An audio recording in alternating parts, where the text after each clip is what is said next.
Hello friends,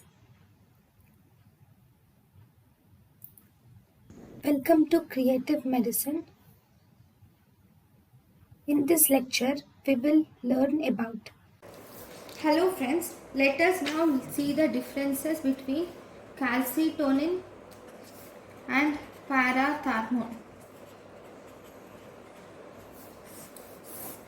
Just in the action, if you see, calcitonin will stimulate reabsorption. It stimulates reabsorption of phosphate in proximal convoluted tubule and calcium in distal convoluted tubule, whereas paratharmone will increase or activate calcium reabsorption in distal convoluted tubule, and it decreases the phosphate.